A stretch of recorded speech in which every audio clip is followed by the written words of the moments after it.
નમસ્કાર મારા વાલા વિદ્યાર્થી મિત્રો, સ્વાગત છે તમારું। આજે વાત કરવાના છીએ ધોરણ 7ની અંદર આપણે હિન્દી વિષયની જે પરીક્ષા લેવામાં આવનાર છે તારીખ 17/4/2025ના રોજ તેનું પેપર તમારે 80 ગુણનું છે। તો ચાલો વિદ્યાર્થી મિત્રો વિડીયોની શરૂઆત કરીએ। તેના પહેલાં તમે ખાસ કરીને ચેનલમાં નવા હોય તો ચેનલને મિત્રો અવશ્ય સબસ્ક્રાઈબ કરી વિડીયોને લાઇક અને શેર કરવાનું પણ ન ભૂલતા। तो विद्यार्थी मित्रों આપણું જે પેપર આવનાર છે તારીખ 17/4/2025ના રોજ હિન્દી વિષયનું છે 80 ગુણનું છે, જેની અંદર મિત્રો સૌप्रथम बात करीશું। प्रश्न नंबर 1 છે, निम्नलिखित प्रश्नों के सही विकल्प चुनकर उत्तर लिखिए। જેમાં પહેલો પ્રશ્न છે कि जीवन में उन्नति करने के लिए क्या आवश्यक है। तो અહીંયા 4 ऑप्शन આપેલા છે, તેમાં આપણો સાચો જવાબ થશે शिक्षा की ज़रूरत है। दूसरा, किसे ढूंढने के लिए पूरी टीम लग गई। तो यहाँ जवाब आवश्य कप्तान को। तीसरा, कुएं के चारों ओर बनी ऊंची भूमि को क्या कहते हैं। तो उसको मित्रों जगत कहते हैं। चौथा, मनुष्य किसकी शान है। तो जवाब आवश्य मनुष्य धरती की शान है। 5, शिवाजी के कमरे में किसका चित्र था। तो जवाब आवश्य भवानी का चित्र था। निम्नलिखित रिक्त स्थानों की पूर्ति कीजिए। जेनी अंदर मित्रों जो ये पहलो प्रश्न है खाली जगह है वो आधुनिक युग का खाली गया है तो भीम है। दूसरा, लोग कहते हैं कि हमारी सरकार खाली गया है तो निकम्मी है। तीसरा, हम दोनों का पेट भर अन्न मिलना खाली गया हो गया है तो दुर्लभ। बाद में मित्रों सही वाक्यांश चुनकर पूरा वाक्य लिखिए। जेमा पहलो वाक्य है, छोटा बच्चा सामने से आ रही मोटर से। तो मित्रों शू थशे, बहादुर दूर था, कूदने वाला था, बिल्कुल बेखबर था। तो एनो मित्रों आपणे योग्य जवाब लखवानो रहेशे अने कॉमेंट बॉक्स में तेनो जवाब आपवानो रहेशे। अहींया 3 विकल्प छे तेनो। मित्रों आगळ छे सिंगापुर में आप तो सिगरेट नहीं पी सकते, सार्वजनिक स्थानों पर सिगरेट नहीं पी सकते, सिगरेट का टुकड़ा सड़क पर नहीं फेंक सकते। तो मित्रों आप उसका भी जवाब सही से लिखने का है। तीसरा है, मनुष्य सब कुछ सहन कर लेता है परंतु तो क्या।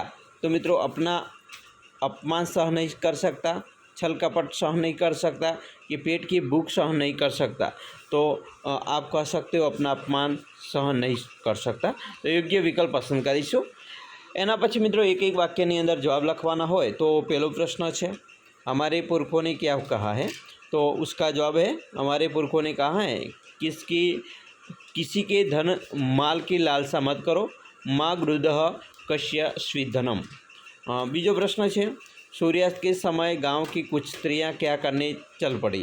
तो उसका जवाब है, सूर्यास्त के समय गांव की कुछ स्त्रियां पानी लेने के लिए घड़े लेकर कुएं की ओर चल पड़ी।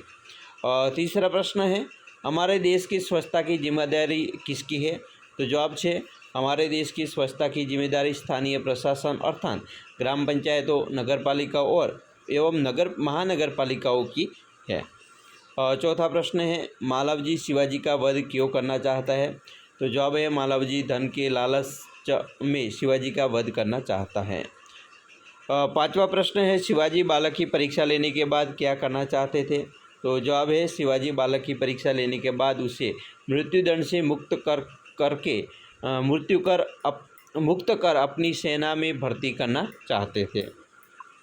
दूसरा प्रश्न है मित्रों, निम्नलिखित प्रश्न के उत्तर 2-3 वाक्यों में लिखिए। जिसमें पहला प्रश्न है, आप जीवन में क्या करना चाहते हैं। तो उसका भी मित्रों जवाब लिख सकते हो कि मैं जीवन में समाज और देश की सेवा करना चाहता हूँ। मैं लोगों को बुरे व्यसनों से छुटकारा दिलाऊंगा, जाति पाति का भेद मिटाकर सबको समता का पाठ पढ़ाऊंगा, देश में बढ़ रही बेईमानी और भ्रष्टाचार मिटाऊंगा। मैं एक आदर्श समाज का निर्माण करना चाहता हूँ। मैं अपने देश की जनता को सुखी बनाना चाहता हूँ। उसके बाद मित्रों दूसरा प्रश्न है, चौथी स्त्री ने अपने बेटे का परिचय कैसे दिया।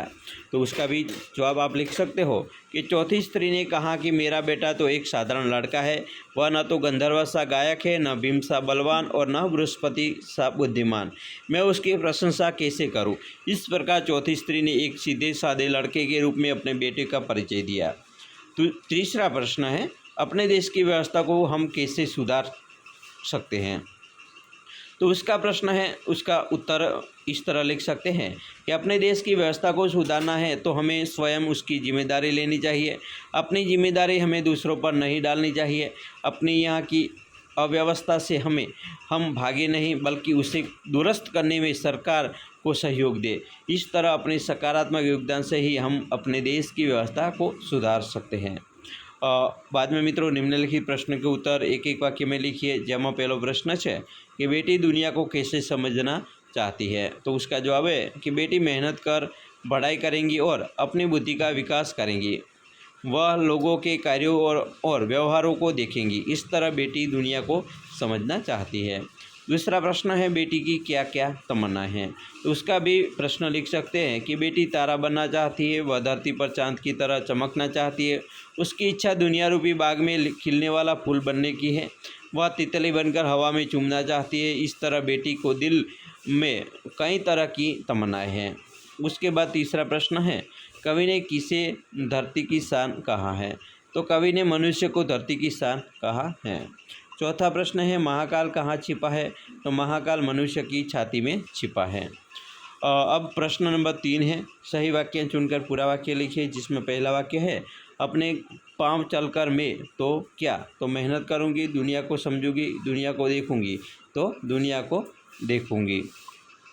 दूसरा मनुष्य के प्राण अमर है क्योंकि उसने मरने का वरदान मिला है, उसने अमृत की खोज कर ली है, उसकी आत्मा में स्वयं भगवान बैठे हैं। तो मनुष्य के प्राण अमर है क्योंकि उसकी आत्मा में स्वयं भगवान बैठे हैं। उसके बाद मित्रों उत्तर 2-3 वाक्य में लिखिए, जिसमें पहला प्रश्न है राजकाज का काम कैसे अच्छी तरह से चल सकता है, तो जवाब लिखीशू कि हजरत अली राजकाज के लिए राज की मोमबत्ती जलाते थे। अपना काम करने के लिए वे राज की मोमबत्ती बुझाकर अपनी मोमबत्ती जलाते थे। निजी काम के लिए राज की मोमबत्ती जलाना उनकी नज़र में चोरी और हरामखोरी थी। राजकाज में हजरत अली जैसे प्रामाणिकता रखी जाए ही वह अच्छी तरह से चल सकता है। दूसरा प्रश्न है अन्य जीवों से मनुष्य महान कैसे है, तो उसका जवाब है कि मनुष्य के पास अन्य जीवों की अपेक्षा सोचने समझने की विशेष बुद्धि है। इसी बुद्धि के द्वारा उसने अनोखे आविष्कार किए हैं। मनुष्य को वाणी का वरदान मिला है, उसके पास भाषा की शक्ति है, उसके बल पर उसने सभ्यता और संस्कृति का विकास किया है। इस प्रकार मनुष्य अन्य जीवों की अपेक्षा महान है। बाद में मित्रों निम्नलिखित मुहावरे का अर्थ देकर वाक्य में प्रयोग कीजिए, जिसमें पहला है बराबरी करना यानी मुकाबला करना। उसका मित्रों वाक्य प्रयोग होगा कि हमारे गांव के पहलवान की बराबरी कोई नहीं कर सकता। दूसरा प्रश्न है कंठ में सरस्वती का निवास होना, तो उसका उत्तर होगा पढ़ाई लिखाई में बहुत तेज होना। तो वाक्य प्रयोग होगा कि लड़की इतनी होशियार है जैसे उसके कंठ में सरस्वती का निवास है। बाद में है मित्रों गला फाड़ना यानी कि जोर जोर से बोलना। उसका वाक्य प्रयोग है एक नेताजी महंगाई के खिलाफ गला फाड़ रहे थे। उसके बाद मित्रों निम्नलिखित शब्दों को विरुद्धार्थी शब्द लिखिए, जिसमें है आकाश तो धरती, उजियारा तो अंधियारा, पाप तो पुण्य और ऊंचा तो नीचा। उसके बाद मित्रों कहावतों का अर्थ देकर वाक्यों में प्रयोग कीजिए, जिसमें पहला है जान बची तो लाखों पाए यानी नुकसान भले ही हुआ जान तो बच पाई। दूसरा है एक अनार 100 बीमार यानी कि वस्तु थोड़ी और मांग अधिक। उसके बाद मित्रों वाणिज्योपयोगी शब्दों के गुजराती शब्द लिखिए, जिसमें है अंश यानी शेयर और गड़बड़ यानी वधकट। उसके बाद मित्रों प्रश्न 4 है, जिसमें है विशेषण पहचान कर प्रकार लिखिए। पहला है नाव में ज़्यादा लोग बैठने से नाव उलट गई यानी कि अनिश्चित ज़्यादा उसको कहते हैं अनिश्चित संख्यावाचक विशेषण। दूसरा मुझे कोई किताब दे दीजिए यानी कि कोई सार्वनामिक विशेषण है। उसके बाद मित्रों निम्नलिखित शब्दों को उचित क्रम में रखकर, तो पहला है मैं सफाई खुदाई है, तो ये मित्रों आपसे योग्य क्रम सफाई में खुदाई है।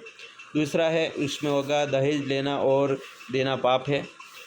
उसके बाद मित्रों निम्नलिखित रूपरेखा के आधार पर कहानी लिखकर शीर्षक एवं बोध लिखिए, जिसमें है मित्रों यहाँ कहानी का मुद्दा दिया गया है बराबर, और इस कहानी के मुद्दे के मित्रों आधार पे यह कहानी भी आप लिख सकते हैं। इसका शीर्षक भी लिखने का है, तो शीर्षक है लालची कुत्ता और उसके कहानी के मुद्दे के आधार पर इस तरह कहानी लिखी जाती है। और अंत में मित्रों सीख लिखी जाती है, और सीख है सच है लालच का फल बुरा होता है। बाद में मित्रों निम्नानुसार पत्र लिखिए। बराबर, तो इसमें पत्र है जीवन में सफाई का महत्व समझाते हुए अपने मित्र को पत्र लिखिए। तो अहींया मित्रों तमारे उत्तर लखवाना है। बराबर, उत्तरनी अंदर मित्रों जोईशो तो तमारे सौ प्रथम अहींया डाबी बाजू सरनामું आवे छे, पछी डाबी बाजू आपणे कोईपणने संबोधन आवशे, जेम के प्रिय मित्र कैलाश नमस्ते, और आप इस तरह पत्र भी लिख सकते हो। और छेल्ले अंत में मित्रों तुम्हारा मित्र अतुल शाह यानी आपका सही आएगा। प्रश्न नंबर मित्रों 5 है। इसमें मित्रों 150 शब्दों में निबंध लिखने का है। कोई किन्हीं एक तमने 3 निबंध आपवामां आवशे, तेमांथी कोईपण एक निबंध लखवानो छे। जेम के दहेज एक दूषण, पेड़ हमारे मित्र, बराबर, मेरे प्रिय शिक्षक। तो आप इस तरह के निबंध मित्रों अलग अलग दिए गए हैं, आप तैयार कर सकते हो और लिख सकते हो। मेरा देश भारत, बराबर। उसके बाद मित्रों एक आपको फकरा परिच्छेद का अनुवाद करने का है। एक फकरा दिया हुआ है और वो हिंदी में से मित्रों गुजराती में ट्रांसलेट करने का है। इस तरह आप भी कर सकते हो। तो मित्रों हम आशा रखते हैं कि जो ये वीडियो है बहुत आपको अच्छा लगा होगा। और मित्रों खास वीडियो गमे होय तो लाइक शेयर और सब्सक्राइब करवानो पण न भूलता।